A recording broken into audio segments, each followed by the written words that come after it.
boys and girls, it is story time and it is pajama day and I am rocking my Minnie Mouse PJs today and I hope you have your PJs on as well.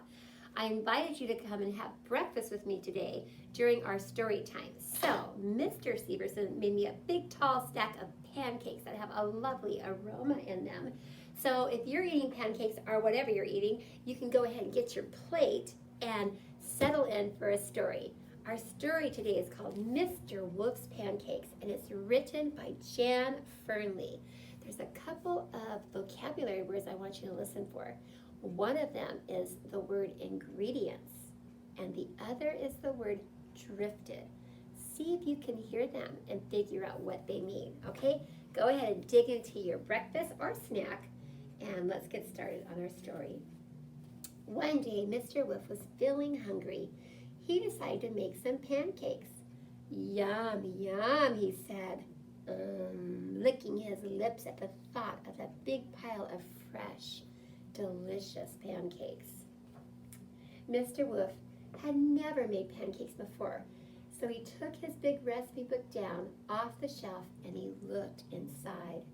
But wolves can't read very well, and Mr. Wolf had trouble understanding it, so he went to get some help from his neighbors. Look, boys and girls, his book is upside down. He called on Chicken Little, who lived next door. "Can you please help me read this?" he asked. "No," said Chicken Little, and he slammed the door in Mr. Wolf's face. Bang! Are you thinking that's a little rude? Oh dear, sighed Mr. Wolf. He sat down slowly and read the book and worked out what he needed all by himself. Mr. Wolf looked in the cupboard for the ingredients. There's that word. But he couldn't find them anywhere. I'll go to the store, he decided, and he settled down to write a list. But wolves are not very good at writing, so Mr. Wolf called on Wee Willie Winkle. "You're very clever," said Mr. Wolf. "Can you help me write my shopping list, please?" "No," said Wee Willie Winkle. "Go away." And he slammed the door in Mr. Wolf's face. Bang! Oh, they're not being very polite, are they? "There's no need to be like that," said Mr. Wolf. Mr. Wolf sat down and worked very hard at his writing until he made a shopping list all by himself.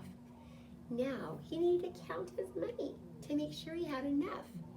But wolves are not very good at counting money, so he went to the gingerbread man for some help. Do you think the gingerbread man's going to help him? "Can you help me count my money, please?" Look at the gingerbread man's face through the window. "No, I'm busy. I'm much too busy to bother with you." And the gingerbread man slammed his door in his face. Bang! So poor Mr. Wolf had to sit down and count his money. It took him a very long time, and he had to check it 3 times before it was right. But he did it all by himself. Mr. Wolf needed a basket to carry his groceries, so he called on Little Red Riding Hood. "May I please borrow your basket?" he asked very nicely. "I'm not lending my basket to you," said Little Red Riding Hood. "Get out of here." So Mr. Wolf set off to the store without a basket. "I'll manage," he said. So Mr. Wolf went to the store to buy his ingredients. What do you think ingredients is? Do you think it's the items that he needs to make the pancakes? I think you're right. He looked at his list and remembered what he needed. He counted out his money and carried the eggs, the milk, and the flour home, all by himself. Are you feeling sorry for the big bad wolf? Now it was time to make the pancakes. But wolves aren't very good at cooking, so Mr. Wolf called on the 3 little pigs. "Can you please help me cook my pancakes? I promise I'll even share them with you." Do you think the pigs are going to help him? "Forget it," they said. Bang, bang, bang. Mr. Wolf felt sad because nobody wanted to help him. Mr. Wolf went home and started to make the pancakes all by himself. soon there was a huge pile of delicious pancakes on the table, all ready for eating. Do you see the aroma? I can't wait to eat mine. Now, as Mr. Wolf had been making his pancakes, a lovely smell had drifted out of the kitchen. Look, drifted. All his neighbors could smell it, and it made them feel very hungry. Look at their faces now. They're smiling. What do you think that his neighbors want? They wanted pancakes too, so they decided to go and see if they can have some. So they knocked on Mr. Wolf's door, and they said this, "Give us some of your pancakes," said the rude group. "Why should I give any to you?" said Mr. Wolf. "No one would help me." "We'll help you eat them," said Mr. Wolf's neighbors.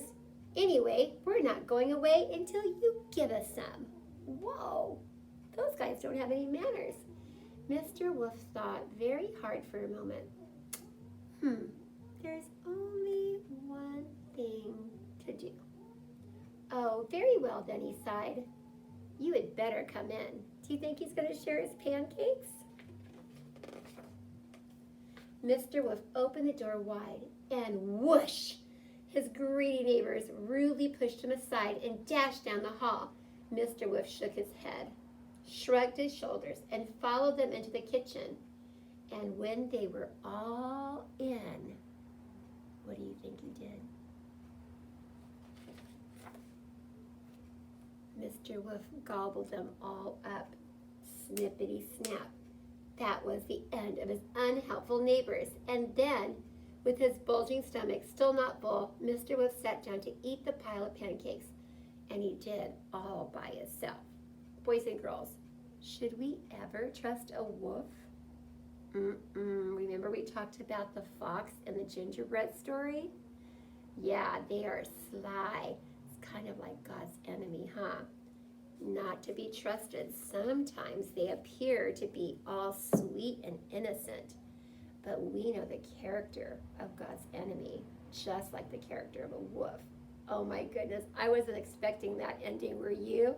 All right, so boys and girls, it's time for me to put some syrup on my pancakes, like this.